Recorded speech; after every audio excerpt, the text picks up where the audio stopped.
మనం వీడియోలోకొస్తే లింగారెడ్డిపల్లి అనే ఒక మారుమూల గ్రామంలో అయితే ఉన్నామనమాట. ఇప్పుడు మనం ఇక్కడ ఎందుకు వచ్చామన్నది మీకు పూర్తిగా వివరాలు మాత్రం నేను అందిస్తాననమాట. మీరు ఏమీ స్కిప్ చేయకుండా ఫుల్ వీడియో చూడండి. ఓకేనా? ఇది నా మొట్టమొదటి లాంగ్ వీడియో. ఇప్పుడు మనమైతే పైకెళ్ళబోతున్నాము. కాబట్టి చూడండి ఇది ఎలా ఉంది. మొత్తం బండరాలతో కూడింది. ఒకప్పుడైతే ఇది ఇలా లేదు. కాకపోతే ఇప్పుడు దీన్ని మంచి ఒక అత్యాధునిక గుడిగా తయారు చేయబోతున్నారు. దీని గురించి తెలుసుకోవడం వల్ల కొంత నాలెడ్జ్ పెరుగుతుందే కానీ మనకైతే ఏ ప్రాబ్లం ఉండదు. మనం గుడి కట్టే దగ్గరికైతే వచ్చేసాం. పైన అంతా బండరాలతో కూడింది. కాకపోతే ఇప్పుడిప్పుడే గుడి కన్స్ట్రక్షన్ జరుగుతూ ఉంది. మీరు పూర్తిగా కూడా చూడొచ్చు. కంకర అవన్నీ పోస్తున్నారనమాట. ఇది పూర్తి కట్టడం జరిగిన తర్వాత, దేవుణ్ణి నిర్మించిన తర్వాత కూడా నేను పూర్తి వీడియో అయితే మీకు పెడతాను.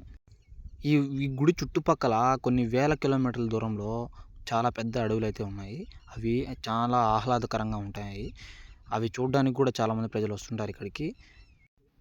దీని గురించి పూర్తిగా తెలుసుకోవాలంటే కొంతమంది వ్యక్తులను అడిగి నేను పూర్తి వివరాలు సేకరించానన్నమాట. కాకపోతే అవి మొత్తం ఇప్పుడు నేను మీకు చెప్తాను. మీరు ఏం స్కిప్ చేయకుండా చూడండి. ఈ లింగారెడ్డిపల్లి విలేజ్కి వెళ్ళేసి ఈ గుడి ఎందుకు నిర్మిస్తున్నారనే దాని గురించి కొన్ని వివరాలు అయితే సేకరించాను. వాటి గురించి వాళ్ళని అడిగితే ఒకప్పుడు వెంకటేశ్వర స్వామి ఇక్కడ నివాసం ఉన్నాడని, ఇక్కడ ఉండి నిద్రించాడని, ఆయన ఇక్కడే పడుకుని ఆయన పడక కూడా ఇక్కడే ఉందని చాలామంది అయితే చెప్పారు. దాని గురించి కొద్దిగా అందరికి తెలియజేయాలి అనే ఒక్క హోప్తో నేనైతే వీడియో తీయడం జరిగింది. చూడండి, ఆ చుట్టుపక్కల ఎక్కడ కొన్ని వేల కిలోమీటర్లలో చాలా ఆహ్లాదకరమైన అడవులు ఉన్నాయి. పచ్చని వాతావరణంతో కూడిన అడవులు. ఇక్కడ చూసిన కొన్ని విషయాలు మీరు తెలుసుకుంటే ఆశ్చర్యపోతారు. నాలాంటి వాళ్ళే ఈ రాళ్ళు ఎక్కలేకపోతున్నారంటే, ఒకప్పుడు వెంకటగిరి రాజావారు ఇక్కడ నుంచి ఒక సొరంగ మార్గం ఉండేదంట. దీనిపైకి గుర్రం మీద ఎక్కి, ఆ గుర్ర పడుగులు కూడా చూపిస్తాను. దీనిపైకి గుర్రం మీద ఎక్కి అక్కడ ఉన్న శిలకైతే దీపారాధన పెట్టేవారంట. అది మీకు చూపిస్తాను ఇప్పుడు చూడండి.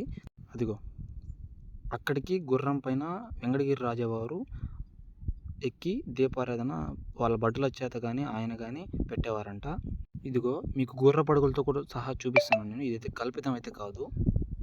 ఇలా పైకి ఎక్కి అక్కడ దీపారాధన పెట్టేవాళ్ళంట. ఇక్కడికి వచ్చి చూస్తే అది నిజమా కాదా, నేను చెప్పింది నిజమా కాదా, చూపించింది నిజమా కాదా అనేది మీకు పూర్తిగా తెలుస్తుంది. ఓకేనా? గుర్రపడుగులు అయితే కనిపిస్తున్నాయి కదా, అక్కడ కొద్దిగా గుంటగా ఉన్నాయి కదా, అవి అయితే గుర్రపడుగులు. ఇది చుట్టుపక్కల ప్రదేశం అనమాట. ఇప్పుడు మనం లోపలికైతే వెళ్ళబోతున్నాం. అది వెంకటేశ్వర స్వామి పడుకున్న ప్రదేశం. ఈ బండరాళ్ళు చాలా కాలం నుంచి ఇక్కడైతే ఉన్నాయి. కానీ ఈ బండరాల కింద ఒక చిన్న విలేజ్ అయితే ఉంది. అంటే అదే లింగారెడ్డిపల్లి. కొంతమంది ఇల్లు కట్టుకుని దీని కింద అయితే ఉన్నారు. కానీ ఇక్కడ ఏంటంటే ఇన్ని వేల సంవత్సరాల నుంచి వాళ్ళు అక్కడ ఉన్నారు. ఒక్క బండరాయి కూడా తొలగింది లేదు. కాబట్టి ఇది చూడండి. ఇది ఒకప్పుడు వెంకటగిరి రాజావారు ఇక్కడ ఉన్నప్పుడు ఆయన గుర్రం ఇక్కడ ఉంచేవాడంట. ఇక్కడ ఆ ప్రదేశంలో పడుకునేదంట గుర్రము అని చెప్పారు అడిగితే. తర్వాత ఇది ఈ పక్క నుంచి అటు రూటు ఉందన్నమాట. జార్లపాడు గ్రామం ఉంటుంది అటు సైడు. అక్కడ నుంచి జార్లపాడు నుంచి లింగారెడ్డిపల్లి అనే విలేజ్కి రావాలి. అక్కడ ఈ సర్కిల్లో ఉంటుంది అనమాట. ఇక్కడ ప్రత్యేకంగా చెప్పాలంటే దేవుడికి పూజ చేసేటప్పుడు ఇక్కడికి వచ్చి ప్రతి ఒక్కరూ దీపం వెలిగిస్తారు. ఈ ప్రదేశంలో చాలామంది కుర్రవాళ్ళు కానీ చాలామంది షూటింగ్ చేసుకోవడానికి కూడా కొంతమంది వస్తుంటారు. ఇది షూటింగ్ చేసుకోవడానికి ది బెస్ట్ ప్లేస్. వీడియో తీసుకోవడానికి కానీ, ఏదైనా షార్ట్స్ తీసుకోవడానికి కానీ. యూట్యూబ్లో అయితే ఇంతవరకు ఎవరు ఈ వీడియో పెట్టింది లేదు. కాకపోతే మనం అందరికీ తెలియజేయాలని చెప్పేసి మనం పెడుతున్నాము. ఈ చుట్టుపక్కల ఎక్కడ చూసినా పచ్చని వాతావరణంతో కూడి ఉంటుంది. ఇప్పుడు వెంకటేశ్వర స్వామి పడుకున్న ఆ ప్రదేశం మీకు చూపించబోతున్నాను చూడండి. ఈ లోపల ఇక్కడ గుహలాగా ఉంది కదా, ఈ లోపలికి వెళ్తే కొంచెం అక్కడ ఉన్న ఆ బండరాయి పైన ఆయన నిద్రిస్తున్నాడని చెప్పేసి చాలామంది చెప్పారు. నేనైతే ఎప్పుడు చూడలేదు. చాలామంది అప్పటి కాలంలో ఇది ఇక్కడ ఉన్నాడు అని చెప్పినందువల్ల మీకు చెప్తున్నాను. అది నిజమే అని అంటున్నారు, చాలామంది నమ్ముతున్నారు. కాకపోతే మీకు చూడండి ఆ రాయి కూడా చాలా నునుపుగా ఉంటుంది. ఈ ప్రదేశంలో ఎవరు రావడానికైనా భయపడతారు. కాకపోతే నేను అందరికీ తెలియచేయాలి అనే ఒక్క ఉద్దేశంతోనే ఇక్కడికి వచ్చాను. ఇక్కడ దేవుడు బ్యానర్ కూడా ఉంది. కొంచెం ప్రదేశంలోనే ఎంత విశ్లాదకరంగా ఉంటుందంటే చాలా భయంకరంగా ఉంటుంది, అలా విశాలకరంగా కూడా ఉంటుంది. గాలి ఇప్పుడు తోలుతుంది అక్కడికి. ఈ రాయి కూడా ఒకే మనిషి పనుకోగల ఒక పడక మాదిరిగా ఉంది చూడండి, మీరు గమనించండి. చిన్నపిల్లల్ని ఈ ప్రదేశానికి తీసుకొస్తే ఖచ్చితంగా భయపడతారు. ఎందుకంటే ఇక్కడ కనీసం నడవలేని పరిస్థితి ఉంది. చూడండి, ఎక్కడ వెళ్ళినా సరే ఇరుక్కుపోతారు. కాబట్టి ఇక్కడికి వచ్చేవాళ్ళు అతి జాగ్రత్తగా చూసుకొని అడుగులైతే వేయాలని చెప్తున్నాను నేను. ఇప్పుడు మనం వెంకటగిరికి ఎక్కడి నుంచి సొరంగ మార్గం ఉన్నదని నేను మీకు చూపిస్తాను. నేనైతే వెళ్ళలేకపోయాను దాంట్లోకి. కాకపోతే వెళ్ళి చెయ్యి దాంట్లో పెట్టి నేను లైట్ ఫోకస్ చేసి అక్కడ వెంకటేశ్వర స్వామికి ఫస్ట్ స్టార్టింగు దేవుడు పటం కూడా ఉంటుంది. చీకట్లో ఉండడం వల్ల మనకు కనిపించడం లేదు. నేనైతే అదే పనిగా లోపలికి వెళ్ళి పెట్టానన్నమాట వీడియో లైట్ వేసి.